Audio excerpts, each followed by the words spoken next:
L'histoire que vous allez entendre maintenant est basée sur des faits réels. Les noms des personnages ont été modifiés pour préserver leur identité. Dans l'histoire d'aujourd'hui, il est trop vieux pour se marier avec une femme de cette couleur, a dit la famille. Et c'est ce qui s'est passé. Prenez un moment pour réfléchir à la leçon que cette histoire va vous offrir et, si vous êtes capable de comprendre, commentez ci-dessous afin que plus de personnes comprennent, et partagez-la avec ceux que vous aimez. Merci et bonne histoire. Dans les couloirs sombres du lycée Gustave Flaubert à Paris, un silence pesant régnait. Amélie Deschamps, une jeune fille de 16 ans aux cheveux auburn et aux yeux verts perçants, marchait lentement, ses pas résonnant sur le carrelage froid. Son cœur battait la chamade, sachant ce qu'il attendait au tournant. « Tiens, voilà la petite intello qui arrive », siffla une voix narquoise. C'était Chloé Beaumont, la reine des abeilles du lycée, entourée de sa cour de filles populaires. Amélie serra ses livres contre sa poitrine, essayant de se faire plus petite. Mais c'était peine perdue. « Alors, Amélie, on a encore passé son week-end à étudier », ricana Chloé, s'approchant d'un pas félin. « Tu sais, ça ne te rendra pas plus intéressante. » Les rires fusèrent autour d'elle, tranchant comme des lames. Amélie sentit ses joues s'empourprer, la honte et la colère se mélangeant dans son ventre. « Laisse-moi tranquille, Chloé, murmura-t-elle, sa voix à peine audible. « Oh, elle parle maintenant », s'exclama Chloé avec un faux étonnement. « Dommage que personne ne veuille t'écouter, ma pauvre. » Soudain, une voix grave et autoritaire retentit dans le couloir. « Ça suffit. » C'était Monsieur Leroy, le nouveau professeur de philosophie. Grand, les cheveux poivre et sel, il avançait d'un pas décidé vers le groupe. « Mesdemoiselles, je peux savoir ce qui se passe ici ?» demanda-t-il, son regard sévère passant de Chloé à Amélie. Chloé afficha son sourire le plus innocent. « Rien du tout, monsieur. On discutait juste entre amis. » Monsieur Leroy ne semblait pas dupe. « Mademoiselle Beaumont, dans mon bureau. Maintenant. » Puis, se tournant vers Amélie, « Mademoiselle Deschamps, venez avec moi aussi, s'il vous plaît. » Dans le bureau de Monsieur Leroy, l'atmosphère était électrique. Chloé, assise droite sur sa chaise, jouait la carte de l'indignation. « Je ne comprends pas pourquoi je suis ici, monsieur. Je n'ai rien fait de mal. » Monsieur Leroy la fixa intensément. « Le harcèlement, mademoiselle Beaumont, est comme un poison silencieux. Il s'infiltre dans nos vies, corrode notre estime de soi jusqu'à ce qu'il ne reste plus qu'une coquille vide. Est-ce vraiment ce que vous voulez pour vos camarades ?» Chloé pâlit légèrement, prise au dépourvu par la franchise du professeur. Se tournant vers Amélie, Monsieur Leroy adoucit son ton. « Mademoiselle Deschamps, vous n'êtes pas obligée de subir cela en silence. Le harcèlement, qu'il soit verbal, physique ou émotionnel, n'est jamais acceptable. » Amélie, les yeux brillants de larmes contenues, hocha imperceptiblement la tête. « Mais monsieur, » protesta Chloé, « ce n'était que des blagues innocentes. » « Il n'y a rien d'innocent dans le fait de rabaisser systématiquement quelqu'un, » coupa Monsieur Leroy. « Mademoiselle Beaumont, vous allez passer les 2 prochaines semaines à travailler sur un projet anti-harcèlement pour l'école. Et vous, Mademoiselle Deschamps, je veux que vous m'aidiez à mettre en place un groupe de soutien pour les élèves victimes de harcèlement. » Les jours suivants furent difficiles. Amélie devait faire face au regard noir de Chloé et de sa bande, mais elle se sentait plus forte, soutenue par Monsieur Leroy et par d'autres élèves qui commençaient à se rallier à sa cause. Un matin, alors qu'Amélie arrivait au lycée, elle fut surprise de voir Chloé l'attendre devant son casier. Son cœur se serra, s'attendant à une nouvelle vague d'insultes. Mais Chloé semblait différente. Son assurance habituelle avait laissé place à une vulnérabilité qu'Amélie n'avait jamais vue auparavant. « Amélie, » commença Chloé, sa voix tremblant légèrement, « je suis désolée. Pour tout. » Amélie resta bouche bée, incapable de répondre. « Ce projet, ça m'a fait réfléchir, » continua Chloé. « Je n'avais jamais réalisé à quel point mes actions pouvaient blesser les autres. Je voudrais t'aider avec le groupe de soutien, si tu veux bien de moi. » Un silence lourd s'installa entre elles. Amélie sentait que ce moment allait changer le cours de leur histoire, et peut-être même celui de toute l'école. Finalement, elle tendit la main à Chloé. « D'accord, » dit-elle doucement. « On peut essayer. » Ce jour-là marqua le début d'un changement profond au lycée Gustave Flaubert. Le groupe de soutien, dirigé par Amélie et soutenu par Chloé, devint un refuge pour de nombreux élèves. Les couloirs, autrefois terrain de chasse pour les harceleurs, se transformèrent peu à peu en lieu de compréhension et de respect mutuel. Monsieur le roi, observant ce changement avec fierté, ne put s'empêcher de penser que parfois, il suffisait d'une étincelle de courage pour allumer un feu de compassion capable de transformer toute une communauté. Le combat contre le harcèlement était loin d'être terminé, mais pour la première fois depuis longtemps, l'espoir brillait dans les yeux d'Amélie et de tous ceux qui, comme elle, avaient trop longtemps souffert en silence. Dans le quartier chic du 16e arrondissement de Paris, Samuel Delacroix, un jeune comptable prometteur de 28 ans, habitait un petit appartement avec vue sur la tour Eiffel. Grand, les cheveux bruns ondulés et les yeux noisettes, Sam était considéré comme un excellent parti par ses collègues et amis. Un soir d'été, lors d'une soirée d'entreprise au Ritz, Sam rencontra Marina Beauchamp. Blonde platine aux yeux bleus perçants, Marina était une vision de beauté qui captiva immédiatement l'attention de Sam. Enchanté, je suis Samuel, dit-il en lui tendant une coupe de champagne. Marina lui sourit, ses yeux pétillants de malice. Marina. Le plaisir est pour moi. Leur relation démarra comme un conte de fées parisien. Dîner aux chandelles dans des restaurants étoilés, promenades romantiques le long de la Seine, week-ends improvisés dans des châteaux de la Loire. Sam était complètement sous le charme de Marina, ébloui par sa beauté et son apparente douceur. Après 6 mois de relations passionnées, Sam proposa à Marina d'emménager ensemble. Elle accepta avec enthousiasme, et ils commencèrent à préparer leur nid d'amour. « Chérie, dit Marina un jour, alors qu'ils visitaient une boutique de décoration haut de gamme, ce canapé en cuir italien serait parfait pour notre salon, tu ne trouves pas ?» Sam regarda le prix et déglutit. « Marina, c'est un peu au-dessus de notre budget. » Marina fit la moue. « Mais Sam, nous méritons le meilleur, non ? Et puis, avec ta promotion qui arrive. » Sam hésita. Il n'avait pas encore parlé à Marina des rumeurs de licenciement qui circulaient dans son entreprise. « Tu as raison, mon amour. Nous le prendrons. » Les semaines passèrent, et le stress de Sam augmentait. Les dépenses pour l'appartement s'accumulaient, et la promotion tant attendue semblait s'éloigner. Un soir, alors qu'il rentrait tard du travail, il trouva Marina en train d'essayer une robe de mariée dans leur salon. « Surprise !» s'exclama-t-elle. « J'ai pensé qu'on pourrait se marier le mois prochain. Qu'en dis-tu » Le cœur de Sam se serra. « Marina, je dois te parler de quelque chose. » Il lui expliqua alors la situation précaire à son travail, les difficultés financières qu'il commençait à rencontrer, et le fait qu'il devait reporter leur projet de mariage. Le visage de Marina se décomposa. « Reporter le mariage ? Mais j'ai déjà commencé les préparatifs. Tu ne peux pas me faire ça, Sam. » « Je suis désolé, mon amour, dit Sam, la voix tremblante. Je traverse une période difficile, j'ai besoin de ton soutien. » Marina le fixa froidement. « Et moi qui pensais avoir trouvé un homme capable de m'offrir la vie dont je rêve. Tu me déçois, Samuel. » Ces mots frappèrent Sam comme un coup de poignard. Pour la première fois, il vit Marina sous un jour différent. Les jours suivants furent tendus.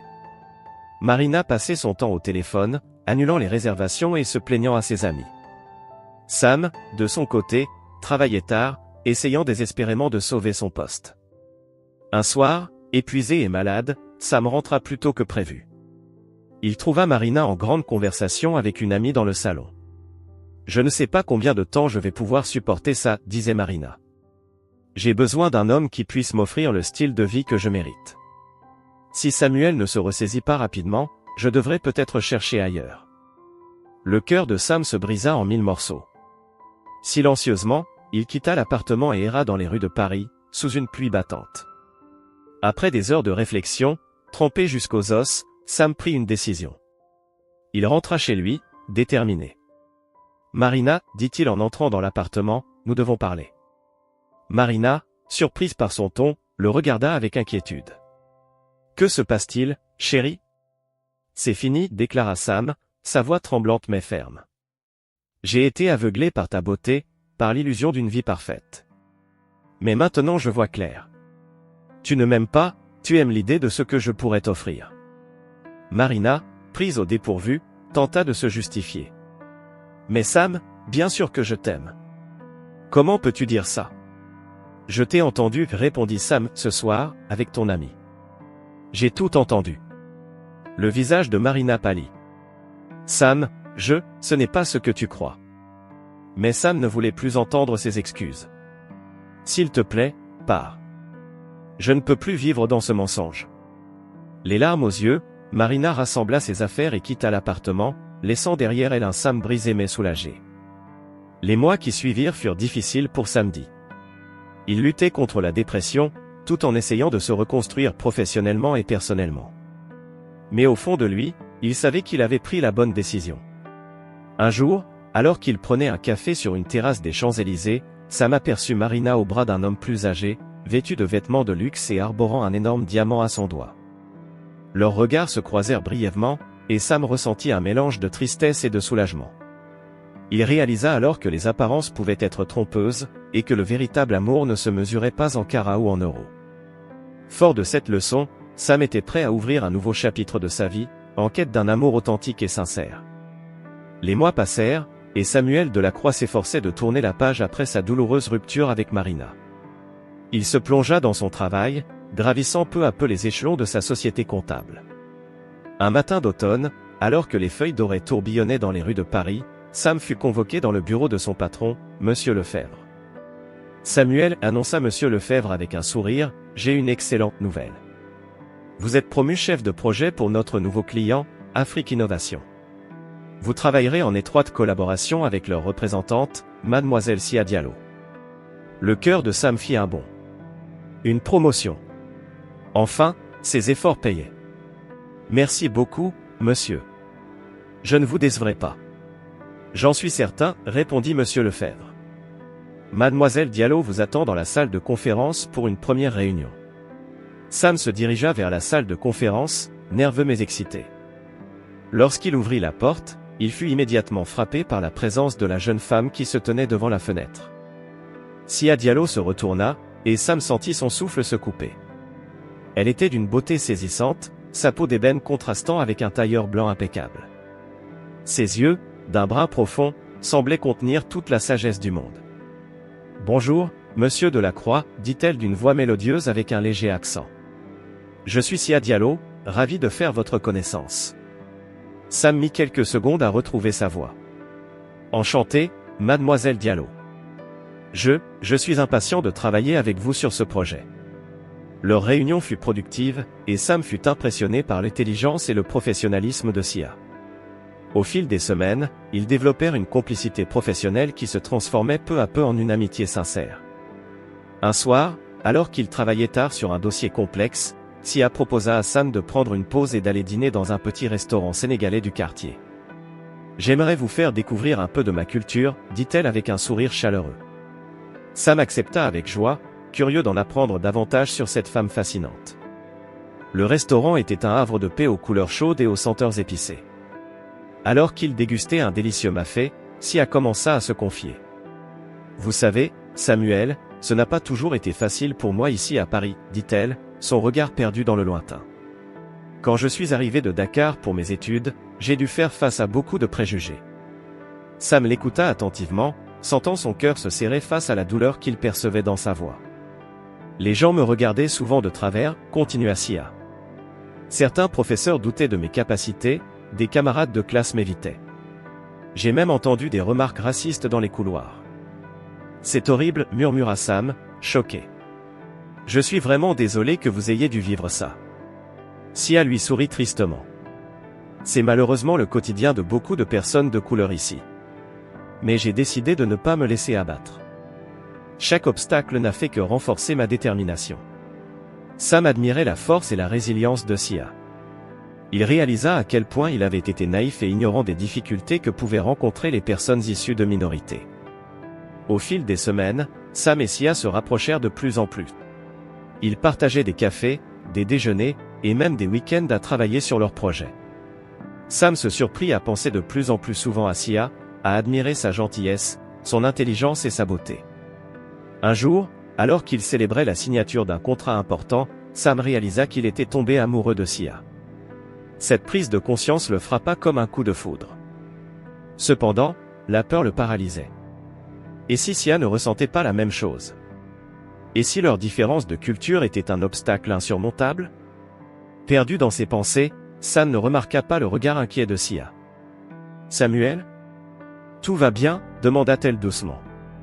Sam prit une profonde inspiration. C'était maintenant ou jamais. Sia, je dois vous avouer quelque chose, commença-t-il, le cœur battant. Ces derniers mois passés à vos côtés ont été les plus beaux de ma vie. Vous êtes une femme extraordinaire, brillante, forte et magnifique. Je crois que je suis tombé amoureux de vous. Le silence qui suivit sembla durer une éternité. Sia le regardait, les yeux écarquillés, une expression indéchiffrable sur le visage. Samuel, dit-elle finalement, sa voix à peine audible, je ressens la même chose. Mais j'ai peur. Peur de ce que les gens diront, peur des regards, des jugements. Sam prit doucement sa main dans la sienne.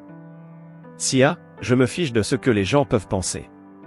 Vous êtes la personne la plus merveilleuse que j'ai jamais rencontrée. Si vous voulez bien de moi, je promets de toujours être à vos côtés, de vous soutenir et de vous aimer, quoi qu'il arrive. Les yeux de Sia s'emplirent de larmes, mais un sourire radieux illumina son visage. Oh, Samuel, murmura-t-elle avant de se blottir dans ses bras. Ce moment marqua le début d'une nouvelle aventure pour Sam et Sia. Leur amour allait être mis à l'épreuve, confronté aux préjugés et aux regards des approbateurs. Mais ensemble, ils étaient prêts à affronter tous les obstacles, main dans la main, forts de leur amour et de leur détermination à construire un avenir commun, au-delà des différences et des préjugés. Les semaines qui suivirent l'aveu de leurs sentiments furent comme un rêve éveillé pour Samuel et Sia. Ils savouraient chaque instant passé ensemble, découvrant Paris sous un nouveau jour, leurs mains entrelacées et leurs cœurs battant à l'unisson. Cependant, malgré leur bonheur évident, une ombre planait sur leur relation naissante. Sia, consciente des regards parfois désapprobateurs qu'ils attiraient, commençait à douter. Un soir d'hiver, alors qu'ils se promenaient le long des quais de Seine illuminés, Sia s'arrêta brusquement, le visage grave. « Samuel, dit-elle doucement, il faut qu'on parle. » Le cœur de Sam se serra. Ces mots n'annonçaient jamais rien de bon. Qu'y a-t-il, mon amour? Sia prit une profonde inspiration, ses yeux brillants de larmes contenues. Je ne suis pas sûr que nous puissions continuer ainsi. Les regards, les murmures. C'est trop difficile. Sam sentit le sol se dérober sous ses pieds. Sia, je ne comprends pas. Je croyais que nous étions heureux. Nous le sommes, répondit-elle, la voix tremblante. Mais le monde autour de nous. Il n'est pas prêt, Samuel. As-tu vu comment ta mère m'a regardé lors de notre dîner la semaine dernière? Ou entendu les commentaires de tes collègues? Sam se rappela avec amertume le dîner en question. Sa mère, Élisabeth Delacroix, femme de la haute société parisienne, avait à peine caché son mépris pour Sia, posant des questions indiscrètes sur ses origines et son éducation. Sia, je me fiche de ce que pensent les autres, affirma Sam avec véhémence. C'est toi que j'aime, pas leur opinion. Ce n'est pas si simple, soupira Sia. Chaque jour, je dois faire face à des micro-agressions, des regards suspicieux. Même dans notre entreprise, certains pensent que j'ai obtenu ma position grâce à la discrimination positive. Sam sentit la colère monter en lui. Comment les gens pouvaient-ils être si aveugles, si cruels? Écoute-moi, dit-il en prenant doucement le visage de Sia entre ses mains. Je sais que ce ne sera pas facile. Mais je t'aime, Sia. Je t'aime plus que je n'ai jamais aimé personne. Et je suis prêt à affronter le monde entier pour toi. Les yeux de Sia s'emplirent de larmes. Samuel. Non, laisse-moi finir, insista-t-il. Je sais que tu as peur. Je le suis aussi. Mais ensemble, nous sommes plus forts. Nous pouvons changer les mentalités, montrer au monde que l'amour n'a pas de couleur. Sia resta silencieuse un moment, scrutant le visage de Sam comme si elle cherchait à y lire son avenir. Et si ça ne marche pas, murmura-t-elle finalement. Alors nous aurons essayé, répondit Sam avec détermination. Mais je refuse de renoncer à nous sans nous battre. À cet instant, comme pour illustrer leur défi à venir, un groupe de jeunes passa près d'eux, lançant des regards moqueurs et des commentaires désobligeants. Sam sentit Sia se raidir à ses côtés. Sans hésiter, il l'attira contre lui et l'embrassa passionnément, ignorant les sifflements et les rires. Lorsqu'ils se séparèrent, Sia le regarda avec un mélange de surprise et d'admiration. « Tu vois, dit Sam doucement. Ensemble, nous pouvons faire face à tout. » Un petit sourire se dessina sur les lèvres de Sia. « Tu es fou, Samuel Delacroix. »« Fou de toi, répondit-il en riant. » Cette nuit-là marqua un tournant dans leur relation. Ils prirent la décision de ne plus se cacher, d'affronter ensemble les préjugés et l'intolérance. Les semaines suivantes ne furent pas de tout repos. Au bureau, ils durent faire face à des rumeurs et des insinuations sur leur relation. La mère de Sam continuait à exprimer son désaccord, allant jusqu'à menacer de le déshériter. Mais chaque épreuve ne faisait que renforcer leur amour et leur détermination. Ils trouvèrent du soutien auprès d'amis ouverts d'esprit et de collègues progressistes. Petit à petit, leur courage inspirait d'autres couples mixtes à s'afficher ouvertement. Un soir, alors qu'ils dînaient dans leur restaurant sénégalais préféré, Sam surprit Sia en posant un genou à terre. « Sia Diallo, dit-il, sortant une petite boîte en velours de sa poche, ces derniers mois ont été les plus beaux et les plus difficiles de ma vie. Mais chaque moment passé avec toi vaut tous les défis du monde. Veux-tu m'épouser ?» Sia porta une main à sa bouche, les larmes coulant librement sur ses joues. « Oui, murmura-t-elle. Oui, 1000 fois oui. » Les clients du restaurant éclatèrent en applaudissements, certains essuyant discrètement une larme. Alors que Sam passait la bague au doigt de Sia, il réalisa que leur combat ne faisait que commencer. Mais avec l'amour comme arme et la détermination comme bouclier, il était prêt à affronter tous les obstacles. Leur histoire d'amour devenait un symbole d'espoir et de changement dans une société en pleine évolution, prouvant que l'amour pouvait transcender les barrières culturelles et triompher des préjugés les plus enracinés. Le jour tant attendu était enfin arrivé. Le soleil de juin brillait sur Paris, illuminant les vitraux de la magnifique église Saint-Sulpice où Samuel et Sia avaient choisi de célébrer leur union. L'excitation était palpable, mais une tension sous-jacente persistait. Sia, resplendissante dans sa robe de mariée fusionnant élégamment des éléments de la haute couture française et des motifs traditionnels sénégalais, se tenait devant le miroir de la sacristie. Son amie d'enfance, Aïssatou, ajustait son voile. « Tu es magnifique, ma chérie, murmura Aïssatou avec émotion. Sia sourit faiblement. « Merci. J'espère que tout se passera bien. » De son côté, Sam ajustait nerveusement son nœud papillon. Son meilleur ami, Lucas, lui donna une tape encourageante sur l'épaule. « Allez, mon vieux, c'est le grand jour. Tu devrais être aux anges. » Sam soupira. « Je le suis, vraiment. C'est juste que, j'ai peur de la réaction de certains invités. » L'inquiétude de Sam n'était pas infondée. Malgré leurs efforts pour créer une cérémonie inclusive célébrant leurs deux cultures, les tensions étaient palpables. La famille de Sam, en particulier sa mère Elisabeth, avait exprimé son mécontentement de manière à peine voilée. Lorsque les portes de l'église s'ouvrirent et que Sia remonta l'allée au bras de son père, un murmure parcourut l'assemblée. Sam, ému aux larmes, ne voyait que la beauté radieuse de sa future épouse. Mais il ne pouvait ignorer les chuchotements et les regards désapprobateurs de certains invités. La cérémonie fut belle et émouvante, mélangeant harmonieusement les traditions françaises et sénégalaises. Cependant, au moment de l'échange des vœux, un incident vint troubler ce moment sacré. Alors que Sia commençait à prononcer ses vœux, une voix s'éleva du fond de l'église, « C'est une honte. Mon fils ne peut pas épouser cette étrangère. » Un silence de plomb tomba sur l'assemblée. Tous les regards se tournèrent vers Élisabeth de la Croix, debout, le visage déformé par la colère et le mépris. Sam, le visage pâle de rage, s'apprêtait à répondre lorsque Sia posa doucement sa main sur son bras. D'une voix calme mais ferme, elle s'adressa directement à sa belle-mère. « Madame de la Croix, je comprends votre inquiétude. L'amour entre deux personnes de cultures différentes peut faire peur. Mais l'amour que je porte à votre fils est sincère et profond. Nous ne cherchons pas à effacer nos différences, mais à les célébrer et à construire des ponts entre nos mondes. J'espère qu'un jour, vous pourrez voir au-delà de ma couleur de peau et m'accepter comme votre belle-fille. » Un silence stupéfait suivit ces paroles. Même Élisabeth semblait désarçonnée par la grâce et la dignité de Sia. Lentement, elle se rassit, les yeux baissés. La cérémonie reprit, mais l'incident avait laissé un goût amer. Lors de la réception qui suivit, Sam et Sia firent de leur mieux pour maintenir une atmosphère joyeuse, mais ils ne pouvaient ignorer les regards en coin et les conversations chuchotées. À un moment donné, Sia s'éclipsa dans les jardins de la réception pour prendre l'air. Sam la rejoignit, inquiet. « Ça va, mon amour ?» demanda-t-il doucement. Sia essuya discrètement une larme. « Je pensais être préparé, mais, c'est dur, Samuel. J'entends leurs commentaires, je vois leurs regards. » Certains de tes cousins ont même refusé de me serrer la main. Sam l'a pris dans ses bras, le cœur serré.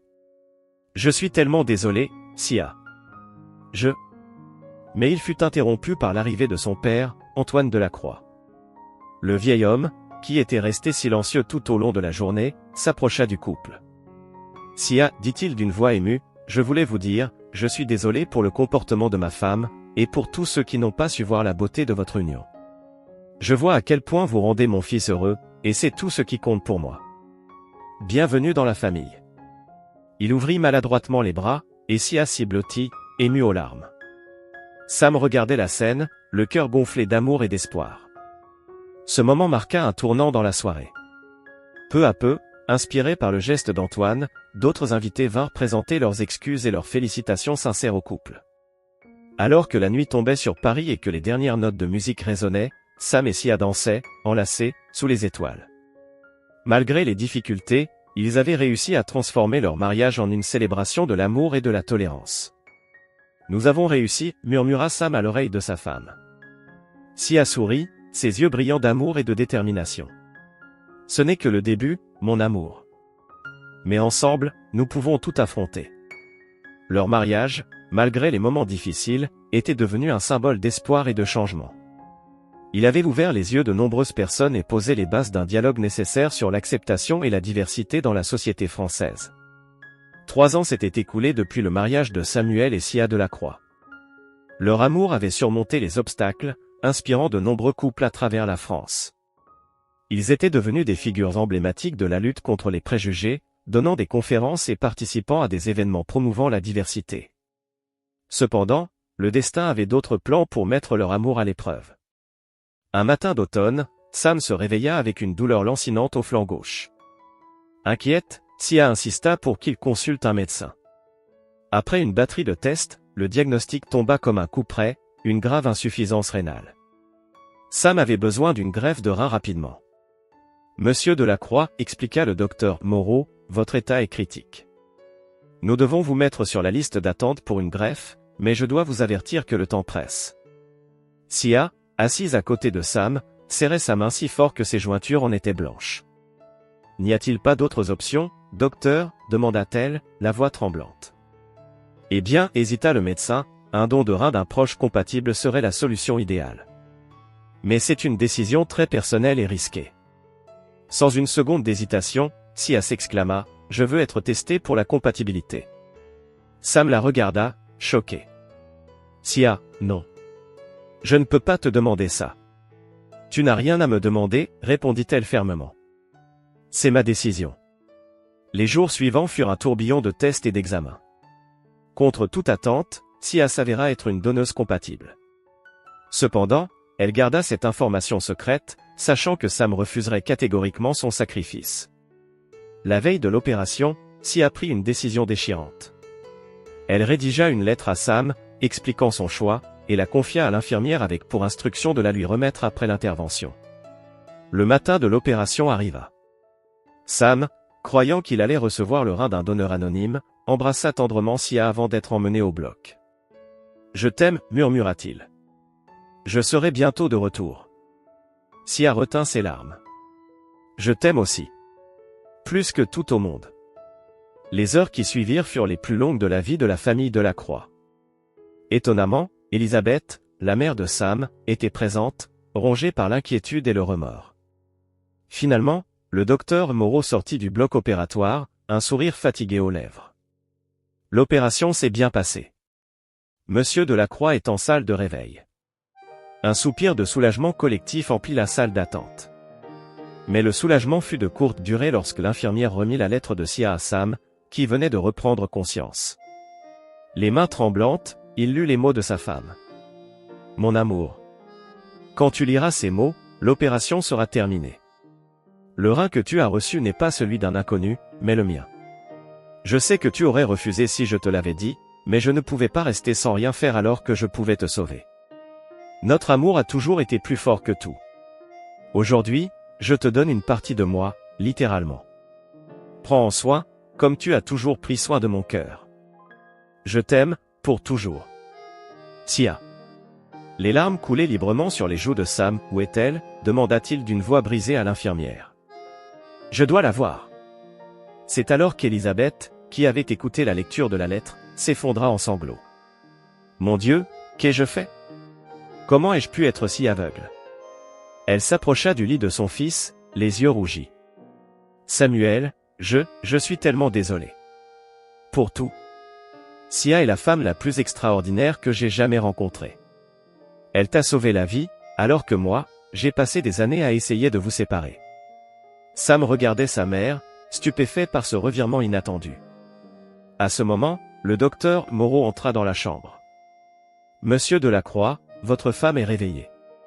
Elle demande à vous voir. Malgré les protestations du personnel médical, Sam insista pour être conduit au chevet de Sia. Lorsqu'il entra dans sa chambre, poussé dans un fauteuil roulant, leurs regards se croisèrent, remplis d'amour et d'émotion. Tu es folle, murmura Sam, prenant la main de Sia. Complètement folle. Sia sourit faiblement. Folle de toi, tu te souviens. Élisabeth, qui les avait suivis, s'approcha timidement du lit. Sia, dit-elle d'une voix tremblante, je ne pourrai jamais assez m'excuser pour mon comportement passé. Ce que vous avez fait, c'est le plus grand acte d'amour que j'ai jamais vu. J'ai été stupide et aveugle. Pouvez-vous me pardonner? Sia regarda sa belle-mère, surprise. Puis, lentement, elle tendit sa main libre vers Élisabeth. La famille, c'est aussi savoir pardonner, dit-elle doucement. Élisabeth prit la main de Sia, les larmes aux yeux. Ce geste simple marquait le début d'une nouvelle ère pour la famille Delacroix. Les semaines qui suivirent furent difficiles, mais remplies d'amour et de réconciliation. La convalescence de Sam et Sia devint une période de guérison, non seulement physique, mais aussi émotionnelle pour toute la famille. Leur histoire, une fois rendue publique, toucha le cœur de millions de Français. Elle devint un symbole puissant de l'amour inconditionnel et de la capacité de l'être humain à surmonter les préjugés. Un an après l'opération, lors d'une cérémonie émouvante, Sam et Sia renouvelèrent leurs vœux de mariage. Cette fois-ci, toute la famille Delacroix était présente, unie et transformée par l'amour et le sacrifice de Sia. Alors qu'ils échangeaient un baiser sous les applaudissements de leurs proches, Sam et Sia savaient que leur amour avait non seulement survécu à toutes les épreuves, mais avait aussi le pouvoir de changer le monde, un cœur à la fois.